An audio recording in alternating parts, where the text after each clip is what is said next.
Good afternoon everyone. कल के video में जो है हमने रेल मार्ग के बारे में जाना था, जिसमें ट्रांस साइबेरियन रेल मार्ग, ठीक है। आज जो है हम लोग देखेंगे जल मार्ग या जल परिवहन। जल परिवहन आज के समय में बहुत महत्वपूर्ण साधन है। साथ ही ये सस्ता और भारी सामानों को लाने ले जाने में, कम समय में अधिक दूरी तय करने के लिए जो है ये बहुत लाभप्रद है। आज हमारा विभिन्न देशों के साथ अंतर्राष्ट्रीय जल मार्गों के द्वारा बहुत व्यापार होता है। भारत में बहुत सारे बंदरगाह हैं, जिनमें से कुछ प्राकृतिक हैं और कुछ जो है कृत्रिम बंदरगाहों का निर्माण किया गया है। चलिए देखते हैं जल परिवहन। जल यातायात मनुष्य द्वारा प्रयोग किए गए परिवहन साधनों में सबसे प्राचीन साधनों में से एक है। आदिकाल से ही इस परिवहन का उपयोग मनुष्य द्वारा किया जाता रहा है। अमेरिका, ऑस्ट्रेलिया, इंग्लैंड जैसे विकसित राष्ट्रों की खोज भी जल परिवहन के कारण ही संभव हो सकी है। प्रारंभ में जब यातायात के साधनों का विकास नहीं हुआ था, तब समुद्री मार्गों के द्वारा ही विभिन्न द्वीपों की खोज की गई है। और बहुत सारे साहसी नाविकों के अथक प्रयासों का ही परिणाम है कि हम जो है नवीन द्वीपों और नए देशों की खोज कर पाए, जिसके बाद में जो है इन देशों के साथ हमारे व्यापारिक संबंध स्थापित हो पाए हैं। जल परिवहन दो तरह से संचालित होता है, एक समुद्री जल मार्ग के रूप में और दूसरा आंतरिक जल मार्ग के रूप में। समुद्री मार्ग विश्व के महत्वपूर्ण सामुद्रिक मार्ग उत्तरी गोलार्ध के मध्य अक्षांशों में मिलते हैं, क्योंकि इन्हीं अक्षांशों में विश्व के विकसित देश स्थित हैं। यह उल्लेखनीय तथ्य है कि समुद्री मार्गों के केंद्र पश्चिमी यूरोप व उत्तरी अमेरिका है, जहाँ के विश्व के मार्गों के लगभग 40% मार्ग आरंभ होते हैं। मुख्य सामुद्रिक मार्ग उत्तरी अटलांटिक, उत्तरी प्रशांत महासागर और भूमध्य सागरीय स्वेज मार्ग हैं, और अन्य दक्षिण अमेरिका के मार्ग एवं केप मार्ग हैं। ठीक है। अधिकांश जो समुद्री मार्ग हैं वह उत्तरी गोलार्ध के अक्षांशों में मिलते हैं, क्योंकि यहाँ पर जो है अधिकांश विकसित देश हैं। दूसरा उत्तरी अटलांटिक मार्ग, यह उत्तर पूर्वी संयुक्त राज्य अमेरिका और कनाडा के उपजाऊ तथा पश्चिमी यूरोपीय औद्योगिक देशों को जोड़ता है। विश्व में सबसे अधिक व्यापारिक संबंध इन्हीं दो भागों के मध्य होता रहा है। ठीक है। पश्चिमी कनाडा और पश्चिमी यूरोपीय औद्योगिक देश, और सबसे अधिक व्यापार जो है इन्हीं दोनों देशों के मध्य होता रहा है। इनके उन्नत व्यापार का संपूर्ण भार इसी मार्ग पर पड़ता है। इस मार्ग पर पश्चिमी यूरोप के मुख्य बंदरगाह Glasgow, Liverpool, Manchester, Southampton, London, Rotterdam, Hamburg, Brisbane, Antwerp, Le Havre, Lisbon, Amsterdam, और उत्तरी अमेरिका के पूर्वी किनारों के पत्तनों Quebec, Montreal, Halifax, Saint John, Boston, New York, Philadelphia और न्यू ऑरलियंस को जोड़ते हैं। यह मार्ग सघन देशों के मध्य है तथा इसके किनारों पर सभी प्रकार के उद्योगों का विकास हुआ है। दोनों ही किनारों पर पर्याप्त मात्रा में धन मिलता है सॉरी दोनों ही किनारों पर पर्याप्त मात्रा में ईंधन मिलता है। इस मार्ग द्वारा सबसे अधिक व्यापार किया जाता है। यूरोपीय देशों से उत्तरी अमेरिका को मुख्यतः धातु निर्मित वस्तुएं, उच्च तकनीकी के माल, वस्त्र भेजा जाता है। नॉर्वे, स्वीडन से लुगदी, अखबारी कागज एवं ब्रिटेन से चीनी मिट्टी के बर्तन एवं अन्य मशीनें, रासायनिक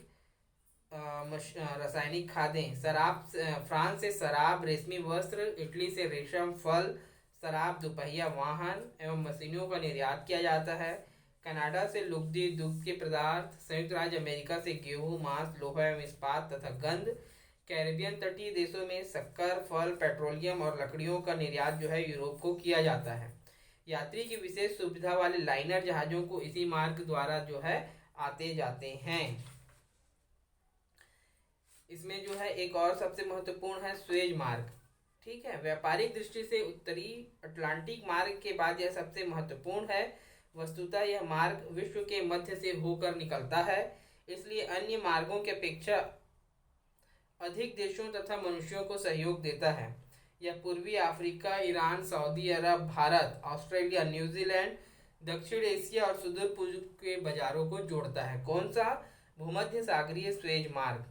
यूरोप से यह मार्ग स्वेज नहर होता हुआ सुदूर पूर्व की ओर जाता है। लाल सागर को पार करने के पश्चात यह दो दिशाओं में बढ़ जाता है। यह मार्ग अफ्रीका के पूर्वी किनारे जंजीबार व डरबन को जाता है। दूसरा मार्ग अदन, मुंबई, कोलकाता, यंगून, पिनांग, सिंगापुर तक जाता है।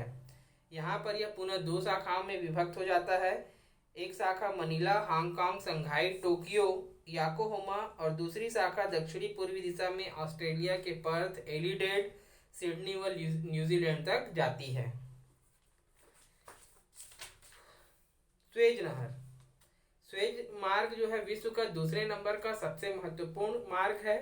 स्वेज नहर पोर्ट सईद से स्वेज तक 160 किलोमीटर लंबी विश्व की सबसे बड़ी नहर है, जो लाल सागर को भूमध्य सागर के साथ जोड़ती है। ठीक है, विश्व की सबसे बड़ी जहाजी नहर अगर है तो वो है स्वेज नहर। इसकी चौड़ाई 20 मीटर और गहराई जो है 15 मीटर। चौड़ाई कम होने से एक समय में केवल एक जहाज ही जो है इससे गुजर सकता है। इसे पार करने में 10 से 12 घंटे का समय लगता है। इस नहर को 1869 में ब्रिटेन, फ्रांस और मिस्र ने मिलकर बनाया था। इसको बनाने वाले फ्रांसीसी इंजीनियर थे। सन 1956 तक इस नहर पर 3 देशों का अधिकार रहा। सन 56 के बाद राष्ट्रीयकरण करके स्वेज नहर पर जो है केवल मिस्र का अधिकार है। इसके बाद हम आते हैं पनामा नहर। स्वेज नहर और पनामा नहर में अंतर आता है आप लोगों के लिए, जिसमें दोनों के जो भी अंतर है वो बताने होते हैं और ये बहुत इंपॉर्टेंट है। देखते हैं पनामा नहर। यह नहर उत्तरी तथा दक्षिणी अमेरिका के बीच पनामा गणराज्य के पनामा जल डमरू को काटकर बनाई गई है। पनामा नहर पर जो है किसका अधिकार है? अमेरिका का अधिकार है, उत्तरी अमेरिका का, जबकि स्वेज नहर पर जो है मिस्र का अधिकार है। यह विश्व के 2 बड़े महासागरों प्रशांत व अटलांटिक को मिलाती है। इसका निर्माण संयुक्त राज्य अमेरिका द्वारा सन 1906 में शुरू किया गया था और यह नहर सन 1914 में बनकर तैयार हो गई। इस नहर के अटलांटिक तट की ओर कोलन बंदरगाह तथा प्रशांत महासागर तट पर पनामा बंदरगाह स्थित है। इसकी लंबाई 81 किलोमीटर, चौड़ाई 91 से 350 मीटर तथा गहराई 12.5 से 26 मीटर तक है।